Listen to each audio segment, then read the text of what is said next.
Hi అండి, welcome to Bharati's kitchen. ఈ వీడియోలో చాలా జ్యూసీగా ఉండే ఇన్స్టెంట్గా ప్రిపేర్ చేసుకోగలిగే రవ్వ లడ్డూని ఎలా ప్రిపేర్ చేసుకోవాలో చూపించబోతున్నాను. ఇవి చాలా సింపుల్ అండి. కేవలం 5 మినిట్స్లోనే మీరు ఈ రవ్వ లడ్డూని ప్రిపేర్ చేసేసుకోవచ్చు. ఈ రవ్వ లడ్డూల్ని రాముల వారికి ప్రసాదంలో కూడా పెడతారు. సో ఈ ఇన్స్టెంట్ రవ్వ లడ్డూ రెసిపీని ఎలా ప్రిపేర్ చేసుకోవాలో ఇప్పుడు చూపిస్తాను. లేట్ చేయకుండా రెసిపీని స్టార్ట్ చేసేద్దాము. ఫస్ట్ ఒక ప్యాన్లో 1 గ్లాస్ వరకు రవ్వని తీసుకోవాలి. ఇది బొంబాయి రవ్వ అండి. దీన్నే సూజీ అంటారు, అలానే సెమోలినా కూడా అంటారు. సో ఈ రవ్వని ఒక 5 to 10 మినిట్స్ పాటు లో ఫ్లేమ్లో వేయించుకోవాలి. ఈ రవ్వని లైట్ బ్రౌన్ కలర్ వచ్చేంత వరకు వేయించాల్సిన అవసరం లేదండి. రవ్వ కొద్దిగా హీట్ అయితే సరిపోతుంది.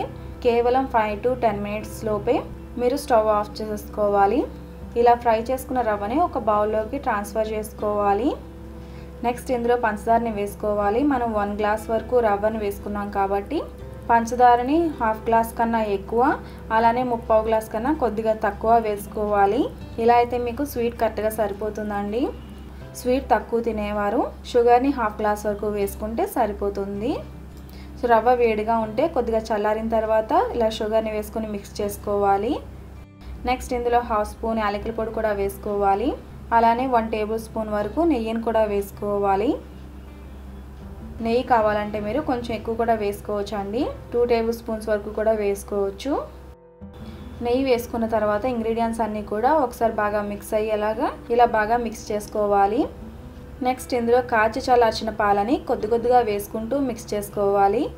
మీరు కొద్దిగా పాలు వేసిన తర్వాత ఒకసారి బాగా మిక్స్ చేసుకుని ఇలా ఒకసారి టెస్ట్ చేయండి. ఉండయ్యేలా ఉంటే పాలు సరిపోతాయి, పాలు వేయాల్సిన అవసరం లేదు. మీకు ఉండ సరిగ్గా అవ్వలేదనుకోండి, ఇంకొంచెం పాలు వేసి మిక్స్ చేసుకోవాలి. పాలు ఇంతని క్వాంటిటీ ఏమీ ఉండదండి, ఉండయ్యేలాగా వేసుకుంటే సరిపోతుంది. 1/2 గ్లాస్ కన్నా తక్కువ పాలు పడతాయి.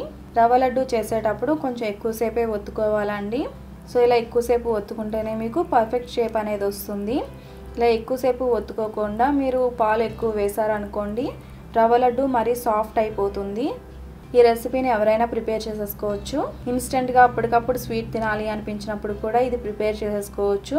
ఈ రెసిపీ ఎక్కువ రోజులు స్టోర్ ఉండదండి, ఎందుకంటే ఇందులో పాలు వేసాం కాబట్టి ఎక్కువ రోజులు స్టోర్ ఉండదు. 2 to 3 డేస్ లోపే ఇవి కంప్లీట్ చేసేసేయాలి. అంతకన్నా ఎక్కువ రోజులు ఇవి స్టోర్ చేశారంటే పాడయ్యే అవకాశం ఉంటుంది. సో ఇలానే మిగతా ఉండలను కూడా ప్రిపేర్ చేసేసుకోవాలి. రవ్వ లడ్డూలు చాలా రకాలుగా చేసుకోవచ్చు అండి.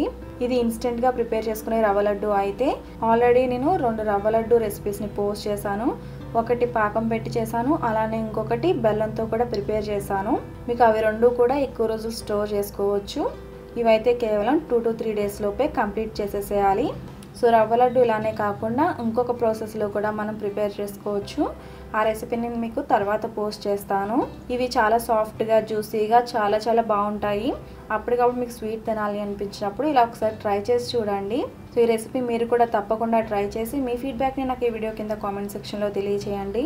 ఈ రెసిపీ మీకు నచ్చితే తప్పకుండా లైక్ చేయండి. రెసిపీ ఎవరికైనా హెల్ప్ అవుతుంది అనుకుంటే తప్పకుండా మీ ఫ్రెండ్స్ అండ్ ఫ్యామిలీస్కి షేర్ చేయండి. మరిన్ని రెసిపీస్ కోసం నా ఛానల్ సబ్స్క్రైబ్ చేయండి. అలాగే తర్వాత వచ్చే బెల్ ఐకాన్ కూడా క్లిక్ చేయండి. Thanks for watching.